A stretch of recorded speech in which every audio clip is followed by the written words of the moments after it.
Welcome to the Real Board Loft. I'm Trip Foreman. We have Brett Barley with us. Hello, Brett. And we are here for the season finale, episode 9, Under the Glass, season 2, Lessons Learned. Brett, let's get into it. It's been an incredible season, actually. Season 2, we've had a lot of positive feedback. And a lot of surfboards. A lot of surfboards and a lot of positive sessions as well. Yep. And but we have lessons learned. Last year we did lessons learned, kind of things that you learned, I learned, the audience learned, like throughout the series. In season 1, we're doing that again for season 2. Also new this year for season 2 is we're bringing in viewer questions. We had a lot of viewer questions on YouTube and on Instagram, and so we wanted to pick some of those questions, answer them, and a lot of them are really helpful in that it's going to answer the question, obviously, the person who asked it, but it's also going to help a lot of the viewers out there as well with their own boards. Right, like things we don't necessarily think of, but like, you know, everyone that's been watching is like, oh, wait, what about this? Or whatever. I think it's fun to have that back and forth. Yeah, with exactly, the audience, so. Exactly. Also, we appreciate everybody following the series too, so it's good to give back to the viewers. So let's dive in, lessons learned from season 2. So number 1, it's always got to be number 1, is fins. Fins are the biggest thing in making or breaking a board. Not breaking the board, but breaking its performance. Right. And I think that, you know, last year we touched on fins and what fins worked and what boards and whatnot. This year I did kind of be a little more methodical about being sure to try out different things, having input from other professional surfers, the Glasser from Pazel, guys like that, you know, telling me, hey, you should try these out. And so that has been the difference in, you know, loving or hating the CI Pro, getting more or less drive out of the Pazel Red Tiger, right, or whatever. So fins are super important. Yeah, we see it in the shop quite a bit. You know, like people will get a board and they'll be kind of average happy about it, and then we'll suggest like, hey, swap out your fins and try this set of fins, and then all of a sudden they come back and it's, you know, absolutely magic. So like you said, it's definitely a big part of the performance. You've got like obviously different templates, different sizes of fins, and then also different fin setups. You know, like so a lot of the boards that you're riding have a 5-fin setup, so going quad or thruster, and then also going large or small, and then also a lot of people are fooling around even putting like twin plus trailer or twins in those setups as well. Yeah. So definitely try it out.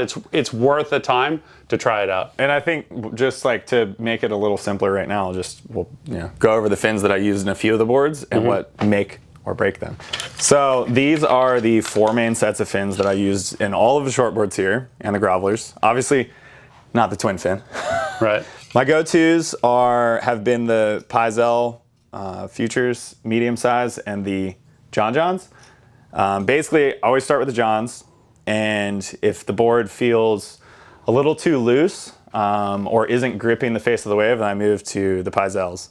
There's a little more rake in these. They're pretty similar to the AM1s as far as my feeble mind knows. So specifically, comparing these 2 sets of fins, I got the CI Pro. We had, I think, the Hurricane Franklin swell. It was like the first Hurricane swell of the year last year, and I was riding the Johns. And I was sliding out a little bit. I was kind of like leaning hard into my bottom turns and just skipping out some. It didn't feel good. Honestly, I was on this board. I was not stoked. And so I was talking to Michael Dunphy out in the lineup. He mentioned riding something that has a little more rake. It's a little stiffer. And so I had these in the car and I switched them out for the afternoon and it felt way better. And so for me, that was kind of like first light bulb where it was like, all right, like I was ready to just put this thing up and move on back to something that I'd been riding that I liked. And it took the board, you know, there's not a huge difference in these fins, but it's enough to make a huge difference in a board. And so obviously Future has all different templates, sizes, whatever. So like everyone's preference will be different. But for me, it was very important, you know, to see that. And then I applied it going into like riding the Pazel Radius in the fall. And I found that I like the Pazels in that as well, because who'd have thought? And I'm riding the 510 Radius Roundtail in like really good surf. You want something with a little more rake that's going to draw your turns out and hold the face better than like these Tech Flexes. So those are kind of, for me, like that was what became like my pivot back and forth between these two in all of my shortboards. Okay. And so that was massive. And what about these? So then we'll swap. Going to trip is my fin case. I'm the key grip. Then going to, we have the black sticks in neutral. I think these are, what are they? F6.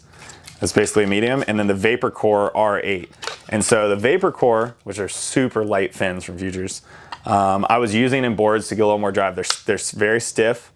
And so I was recommended in the Pyzel Red Tiger to ride something that was a little bit bigger. One, riding a large fin in small waves helps give you drive because the wave doesn't have it. And it really helped a lot because I did start in the Red Tiger with the John Johns, and it was just kind of lacking that drive. It was okay. It wasn't bad. It didn't make or break the board. Like, I still liked the board, but putting these in it, something a little bit bigger, helped a lot when the waves were small. And I would say I did go back to the Johns on the days where the waves were like this. Yeah. You didn't need that extra drive. And then the black sticks, these F6 neutrals, I really liked in the, was it CI2 Happy? Okay. And I think I even tried them in the Ryan Sekel. The Ryan Sekel actually did like the Johns, these, and these. It was kind of funny. I don't think the board honestly went good with all three. Right. There wasn't really one that stood out the most to me, but the black sticks in the 2 Happy gave a little bit more drive when you're surfing that like kind of more gutless surf. Right. And that's what the board's designed around. It's like it's a high performance shortboard, but it's got boxier rails. It's made for softer waves. And so when it was weaker, I'd ride these, and when it was a little more powerful, I'd ride the Johns. And it actually went really well in the Johns, even like up to overhead. I did try these larges in the FRK Plus, the Vapor Cores, because the issue I was having with the Johns and even the Pyzels is that I struggled with getting drive out of this board because it was too small, as we spoke about. Like, you know, it says 26 liters, but I don't think there's any way it's 26 liters. Right. And so I was like, oh, a bigger fin will give me more drive, and it really just made the board a little too stiff. So it didn't help me in that aspect. I went back to the Johns, and it more became about like realizing what conditions the board went better in. So that was actually a very interesting one. I was expecting to put these in that and be like, oh, that feels way better. And it didn't. So it is good to be able to have a couple sets of fins. You know, fins aren't cheap, but as long as you take care of them, like I've had these for years, as long as you take care of them. And for those of us that live at beach breaks, we don't have to deal with rocks destroying them. Yeah. But if you got a couple sets of fins, you know, get a set of large, you know, something that's like got a little more base and less rake, something with more rake. And then you can kind of circle them through your quiver, you know, depending on conditions, and learn more about your boards. And you might find a board that you didn't like, you actually do like, and it was the fins. Or you do like, and then you switch to other fins, you're like, oh no, I don't want to do that, and you go back. So it gives you that extra confidence to be like, okay, this is what I ride. So anyway, that has been super fun for me. You know, obviously these are 4 different sets out of Futures, like dozens. Exactly. I'm not super analytical on that stuff or like diving too far into trying a bunch of them, but these 4 made all the difference. It only takes a few minutes to switch them out. Yeah. Right? But a lot of people, myself included a lot of times, like you're just so frothed out about the session and more laps and running back and getting more waves that it's kind of hard to break out of that. You got any tips for the viewers? Like, do you like bring them all down to the beach? Do you like... They're always in my truck. We're very spoiled. We surf very close to where our trucks are. Right. Even if you're not driving out on the beach, you're like over the dune. So I mean, typically I'm not going to swap them out in a session unless the session is going bad. If the session's going bad, I'll swap them. But otherwise, I'll swap them, maybe try them that afternoon. Different session. But it's also good to like give it a little bit of time. You shouldn't ever just go out, catch 3-5 waves and be like, oh, I need to switch them. You know, maybe some guys at the elite level can like feel that and be like, oh, I'm going to change it. But you know, for the everyday users, like get your session in, feel it out, try again later. Something else if you want. Awesome. Thanks, Brett. So that's lesson 1. Make sure you are trying different fins and experimenting with your board and seeing what works best for that board, for you, and for the conditions. All right, Brett, let's dive into lesson 2. Lesson 2 is when to let a dud go. And it would be awesome if every board that went out of the shop, or custom order everything was a magic board. But as we know, they're not all magic. Yeah. And which is actually, and even like with our own stuff, it's actually what creates the scale. Like if you didn't have a bad board, you wouldn't know you wouldn't know how good a good board is if you never had a bad board. So this year we were in that predicament at the beginning of the year, and in hindsight, we kind of sat on it a little bit too long. Yeah, so let's dive into that board and like what we should have done and like kind of what we recommend people do on their own boards. Yeah, and I think something that's important for everyone to understand is that even when you're dealing with large quantity manufactured surfboards shaped by machines and you expect perfection, they're still hand finished by people, you know, whether it's the glasser, the sander, whatever. And so, you know, sometimes stuff just mixes different. Sometimes it's hotter, sometimes it's colder when they're glassed. Sometimes they get sanded too much or not enough. And so you're gonna have batches that just come out different. Also, you know, the bigger companies can be using multiple different places that they get them glassed. So the finish from one place might be different than another. Like the Paizel Radius that I got shaped in Hawaii a year ago, we got another one that came from California, same dimensions, everything feels quite a bit different. Still good, just like you can feel it. Like something about the way it's finished, you can tell like these came from completely different places. And so when it comes to whether you're getting boards off the rack stock or whether you're ordering a custom, sometimes things aren't gonna be perfect. And so we had that happen. And, you know, it was one of those things where I was just like, oh, well, you know, maybe it's me. Like, I should figure it out. I can ride it. And in all honesty, and speaking with someone else about this, they're just like, dude, sometimes you just get a bad batch. Like, send it back. Don't turn it in. Like, try again. But don't be afraid to try again. You know, don't get one board and be like, oh, that was terrible, so I'm never going to order, like, a Lost or a Merrick or whatever again. Because they make really good boards. Exactly. You know, it is the luck of the draw sometimes. Yeah. And so I think having that mindset and not, you know, riding it too long and beating it up to where you beat the resale value out of it. Just being able to be like, you know what, like that was a bummer, it is what it is, turn it around. Yeah, I mean, you could go through the fin swaps, like what we were just talking about. Like you could try out the different fins, see if that brings it to life. You know, try it in a few different conditions, you know, see if it lights up like in one condition versus another. But, you know, what we always find is that like in the shop, like when people are buying the boards, right, they're not like just being like fed to them, like they're buying the boards. It's a tough hurdle to get over, like when you spend the money and it's not working. But after a certain number of sessions, you know, whether it be 3 or 5 or 7 sessions, and it's like it's not working in any of those sessions, that's time to cut it, you know, because at that point they're just like kind of mentally beating themselves up. You get in your head too, and in all reality, it's gonna be pretty hard to turn that thing around and actually turn it into like a good board. But to your point, just adjusting it, whether it comes out too heavy or whatever, you know, like we spoke in the episode about the Driver 3.0, which this is the board that came in a little bit heavier than we expected. It goes well when the waves are very chunky and powerful. Right. So like at a time where like my Merrick or something is going to be sliding out, these 3 boards are these 2 are the exact same dimensions, and this one's within like a 16th or something. These are the same. I would not be able to ride this on like a 6 to 8 foot day where it's chunky, whereas this is going to go well. And that's not necessarily what I got it for, but then all of a sudden it's like, okay, well I got this, and just kind of adjust your scale of like what it's for. So you can do that, but for me in hindsight it would have been like, oh, let's just swap it out and do it again.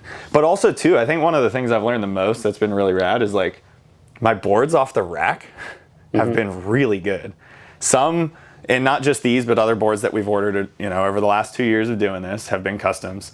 And my boards off the rack have been very reliable. And so that's actually been something super cool to share with people just out and about is like, you know, a lot of my boards are well, they're all stock dims, but the ones straight off the rack have been pretty magic. So that's, I think, rad to be able to just walk out, find dims that are close enough and take it out and have a good time. Because that's the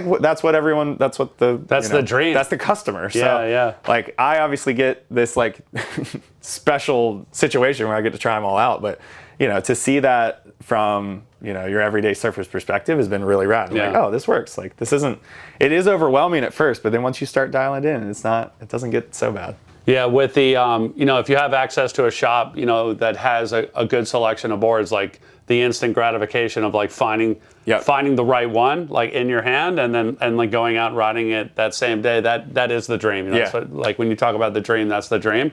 And, you know, a lot of times you go custom and it takes a long time for them to come in, and then it may not be exactly, you know, what you ordered. So it's better, like, you know, what do they call it, a bird in hand? Yeah. You know? Well, and again, like with the Lost, it's like we got it. And it's like, well, I ordered it, I should ride it.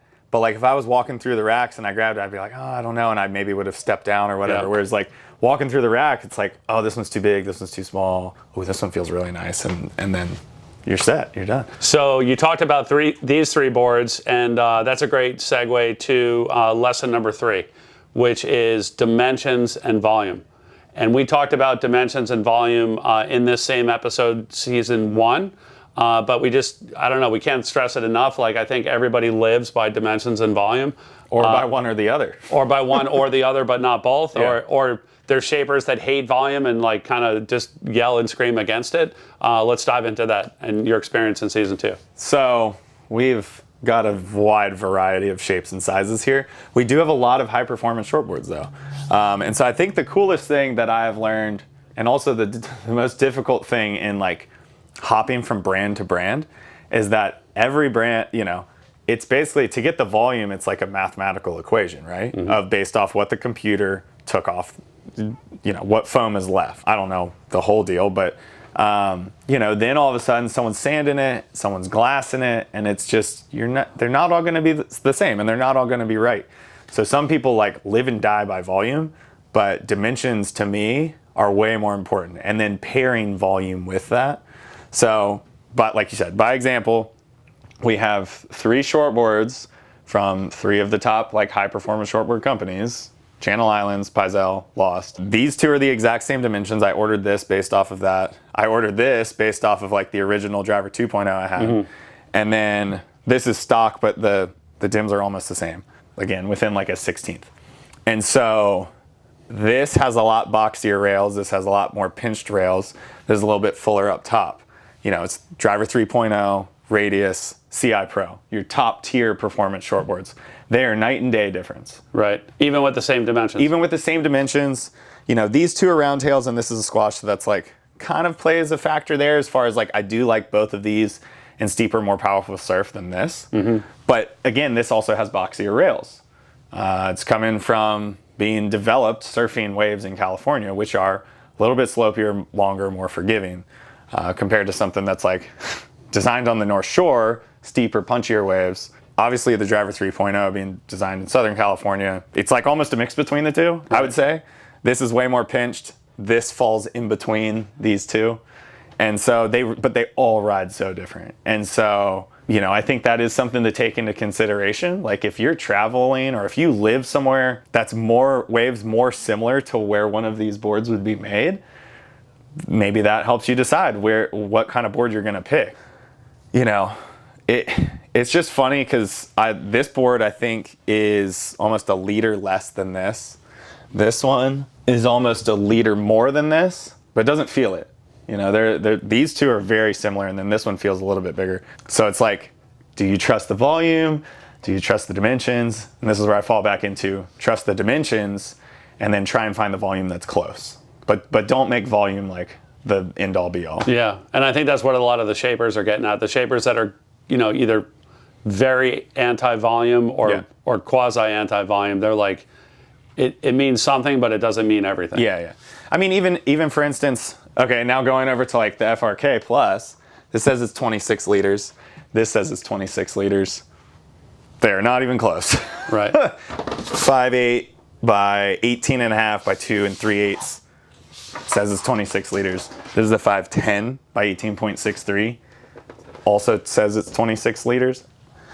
And this is very hard to paddle. It feels closer to 25 liters. And this feels amazing and perfect. So it's like, you know, if you walk in and you're like 26 liters, they're completely different surfboards. Right, so this is not something, you know, even how big is the Red Tiger? We're going to carefully pull it off the rack. Yeah, this is 26.3 liters. 5.8 by 19 by 2 1/4. And, you know, wait, what was it? 26.3. So that's like almost the same as this. Night and day, they're different. They're completely different designs. So it's like if you just walk in and you're like, I have to have this volume. But again, that's where pairing volume with dimensions. Yeah. So like 5'10" is my shortboard. I want to step down for smaller waves. You don't want as much length. You want it wider. So 26, 26. They're 2 of the same, you know, Paisel. I think that's where you can, you know, compare the 2. But if you got like a 26.5 Lost and then you're going to a Paizel. I don't know. It is a challenge. It's a challenge for every surfer. And that is something that I've learned through all of this, is that it is going to take time to figure out, like if I'm going to be hopping around brands, it's going to take time. But if you can dial into one brand that's similar, you know, shaped in waves similar to where you live, then that's going to help you like narrow it down from there. And again, start with dimensions, then go volume. Yeah. I wouldn't go the opposite. I want to touch on two things while we're talking about dimensions and volume. First thing is, before you even like go down that funnel and dimensions and volume yourself, you know, to the end of the earth, focus on the design of the board that you need for the waves that you're going to be surfing, the hole you're filling in your quiver, right? Because it doesn't make any sense to be looking at a radius if you're like, you know, looking for a board that you're using in surf like this, you know, in the summer. So choose your design first, then dive into the dimensions and the volume. The other thing that we're coming across at the shop like daily basis is the dimensions and how far they stretch like forward and back in the board. If you look at like this board right here, and if you want to hand me the FRK Plus, like when the length is the length, right? And it's kind of, the length is the length on the boards, but then you have the width and the thickness. And what we're really educating people on these days on the width and the thickness is the width can be one max width on the board, and then it could get narrower going forward and back from that width, or that width could carry forward in the board and back in the board a lot further. So if you look at like this FRK Plus, you could see like when you were holding it, there's like an elbow in the outline right here. There's like a little bit of a bend in the outline right here, and then there's another bend in the outline right here. So that 18.5, even though that's right here, it goes forward and goes back in the board, so it's carrying that 18.5 a lot further forward and back, which is going to put more foam on the board. And then also you have the thickness, which again is 1 point. It's the max thickness, literally one pencil point in the board. But how far forward does the shaper carry it? How far back does the shaper carry it? And how far out to the rails does the shaper carry it? It doesn't say that in the dimensions, and you know, it might say it in the board description somewhere. Like if you look at like the lane splitter, it's got a little mini beak on it, so it's carrying that width further forward. It's carrying a lot more under your chest and a little bit more out to the rails. But those numbers can be the same, but then when you actually have the board and you really start looking at it closely, like a board against another board, it could be very different. Like this, the Ryan Sakel Soapbox Derby, even though it looks wide, it looks like a very, very wide gravel board. It's actually not that wide. It's just that it starts out with a wider nose and then carries that width for a lot of the board into a wide tail. So you end up getting a powerful board that works really well in small waves, but it doesn't end up being overly wide, so it goes rail to rail really quick. Okay, Brett, we've covered the three lessons that like we wanted to talk about that we learned and like wanted to share with the audience, right? We talked about fins, we talked about dimensions and volumes, and we talked about when to call a dud a dud. Yeah. Or how to repurpose a dud for certain conditions. Let's jump into viewer questions. Yeah, I'm stoked to hear what some people had to ask. All right, Brett, here's a question from Owen 2017Z. He wanted to know how the boards from this season stacked up against the boards from last season. So honestly, when we first did season one, really liked all those boards for different reasons. A little bit different, we did have a twin fin. I don't remember if we had a groveler. Twin fin, some short boards, pintail for like step up. So we didn't have a step up in this. This was all short boards and grovelers. And as far as the short boards go, last time I hopped on the Driver 2.0 and it became my favorite board for, months, for a year. But it was an epoxy. So I was really excited to hop onto some fiberglass boards and feel that out and figure that out. And so coming out on top, as we spoke about in the episode, was the Paizel Radius. Has been my favorite short board from season 2 or season 1 or anything I've ordered in between. This is my go-to. For good waves. For good waves. Right. Yeah, for good waves. Obviously, different conditions. But again, just like my favorite board to ride. Because it's like one of those things where I'm grabbing that, the waves are both probably tubing and rippable or very, very rippable. Big air sections, nice carved sections. So this has come out on top out of the two seasons. And then as far as grovelers, last year we had the AJW Classic Twin. This year we had the Christensen Lane Splitter, the Ryan Sakel Soapbox Derby, the Paizel Red Tiger.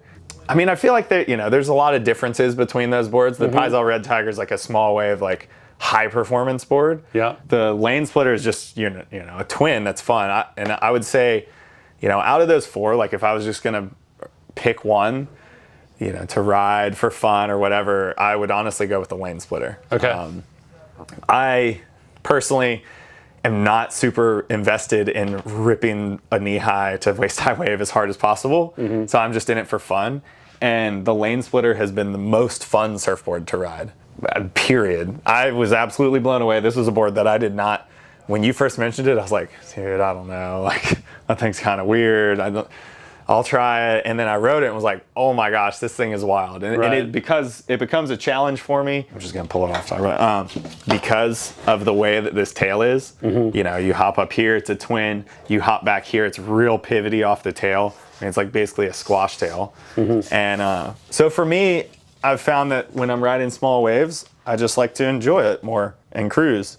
And you still can rip a turn on that and slide the tail out. You still can do an air.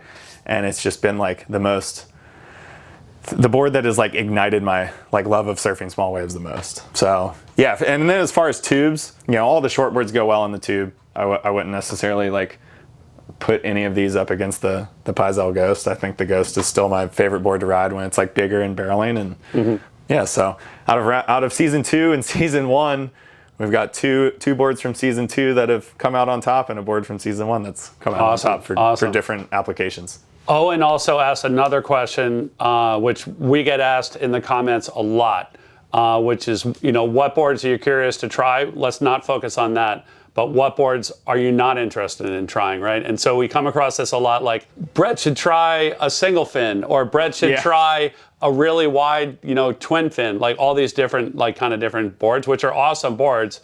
But what's your reaction to that? Yeah, I mean, for me, I like what I like. I think, riding something like the Lane Splitter has definitely opened up my mind to like trying other things, longer twins or whatever. But I don't think I'll ever be, or not ever, but I think for hopping on like longer, more fun boards or whatever, like there comes a time where you want to make surfing more fun and easy. You don't want to be on a small board. I'm still at a place where I can like hop on a tiny board, and the difficulty of that, like riding the Lane Splitter when it's like this big and barreling or something, is what's still fun. I'm not worried about taking off under the lip or catching the wave.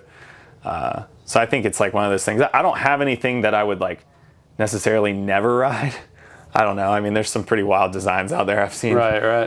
I don't know the models or names of them, but it's one of those things where I would have said I'd never ride this. Yeah. And I was wrong. So I think it's one of those things you should always have an open mind. And as you get older and your surfing changes, whether you're progressing or whether you're looking for like more ease, don't be closed-minded about it. My experience working with Brett on this series has been like, there's been like levels of no. You got like a hard no, a medium no, and a maybe. And the Lane Splitter kind of got in under the maybe. And but there has definitely been medium no's and hard no's. So right now, like Torrin Martin and Brett Barley are not intersecting. We're in parallel. All right, we got a question from Lukey YJ. What would be your pick for the perfect two-board quiver for waves on the East Coast? What's the best quiver from classic summer days to pumping fall winter swells? You only get 2 boards. Lukey wants to know what you want. That's a serious question. It's funny, as much as it seems like it'd be kind of hard to dial these in. I mean, it is in a little ways, but I would say 2-board quiver on the East Coast, I'd go Paizel Radius and Christensen Lane Splitter. Oh, okay. You're gonna have an area in the middle where, shortboard wise, the Radius, once it gets soft, it does not go good at all. It doesn't. It's not made for that. Right. And then, but that's when you get on the Radius. And so, on the Lane Splitter. And have honestly found myself just in free time when I've surfed and we're not shooting or whatever, if I'm not on like one of my high performance boards, I grab the Lane Splitter the most. Because it is the most, I can do whatever I want. It cruises. It's like a mix of just like ride, like scoot up on the board and just cruise the wave, or step back on the board and riff the wave.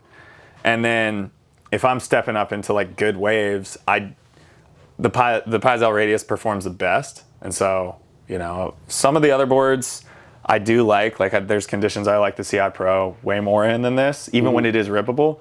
But 2 boards, radius, lane splitter. All right. That's the answer, 2-board quiver. Let's go to the next question. 3-board quiver, I'd add in the CI 2-point Pro. If we get one more board, CI 2-point Pro, because then you got it all covered. Brett, our next question is from Chata Frada. Based on all the boards, hey there, Chata Frada. Based on all the boards tested, which one would you choose if you only had one and you had to ride it for the whole year? One board. So we talked about 2 boards, which was tough. Now we're talking which I turned into 3. Yeah. So now we're talking 1 board, which you can't turn into 2. Because I've always argued or told people, like, you can do 3 boards for the year and kind of cover all bases. 2 boards is hard. 1 board is the challenge that no surfer will probably ever force themselves into. But see, it's hard because, like, your groveler boards are going to go you have to have something that's good in barrels and something that's good when it's small. It's literally a range. It's an impossible range. But like, you can't go, I wouldn't go like rockered out shortboard, because you'll never have fun. You know, it's smaller more than it's good. Right. So you'll never have fun when it's small. But I also wouldn't go like lane splitter, because you just die when it's 2 foot overhead and below sea level. So, like, I think of the boards I've ridden, the 2 Happy and the 2-point Pro, I feel like are the most well-rounded from like here to here. And I could push them in more surf. I think if I went, I would go a custom. Okay. Because you're going to have to go custom for something like that. I'd go custom 2-point Pro, because the rails on the 2 Happy are, when I did ride it in barrels, it's a little like tougher. I think in big barrels it would struggle. So I think you could go CI 2-point Pro with a round tail and maybe a little thicker. Okay. You know, thicker than normal. So then like it would the extra volume would help when it's small, it'd help when it's big. It would change it a little bit, but I think that design would be the most well-rounded if you had 1 board and it was do that or die. The project. Otherwise, I would never do that. But We'll call it Project Unicorn. Project Depression. But yeah, that would be round tail CI 2-point Pro. All right, that leads us to our last question, and this is from C. Palmisano. And C. Palmisano wants to know, does Brett ride a hair more volume when it's heavy and barreling to support paddling and current and whatnot?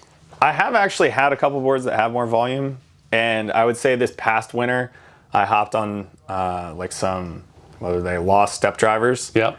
And I would have normally ridden like an AJW potato launcher or Paizel Ghost, and having the extra volume on those step drivers I have was like, oh, this is actually kind of nice. I can be kind of lazy. Like, I don't have to paddle nearly as hard. But I would say overall, I opt for what paddles better. So you don't necessarily need more volume. People always trip out. I ride 510s and 5.8s and like legit waves. Like every time I've ever gone to Namibia, the biggest board I've ridden, you know, even when it was like 12 double overhead, triple overhead, was a 5.8 or a 510 this past year. So it's more about having the board that has the volume up front, you know, a little bit wider up front and pulled in tail so you can tube ride. People ask the same thing as far as when I put on a wetsuit. You know, 5'4" boots and gloves, you're adding a lot of weight. When it's wet, you're adding 10 pounds easy, 50, I don't know, maybe up to 50. 20 pounds if it's really? I've never large, done yeah. it. Like, yeah. So you're adding a lot of weight, and I will say, some of these boards, this winter, they felt smaller, and it was like maybe a little tougher. But overall, it's like, but you're not going to have 2 similar boards, one for like, you know, whatever. So I think for me, it's more about the dimensions and the shape of the board. For battling the current, you just want whatever gets you up on plane when you're paddling, and what keeps you below the lip when you're trying to take off. And more volume isn't necessarily always better. When it comes to late takeoffs and knifing drops, you know, having a lot more volume, you're going to poke. So really, it's more, I guess, more volume would be beneficial in current, but I opt for difficulty and what's going to be better on the wave, and then battle through the current. Right. Awesome. Brett, so thank you for answering the viewer questions and also just sharing everything we've learned this year with the viewers. It's been, Seasons 2 has been awesome. We really enjoyed working with you on it. And There's a lot to dive into with so many boards. So many different boards, too. Yeah, exactly. We actually had a little bit of delay in waves at the beginning of the year, if we can remember that. Yeah. And but then once it started going, it really got on. So thank you also to all of our viewers for watching all 9 episodes. We really appreciate it. To close it, if anybody out there, thank you to the brands for supporting this. Oh, for sure, 100%. Thank you to the Shapers, the Glassers, the Sanders.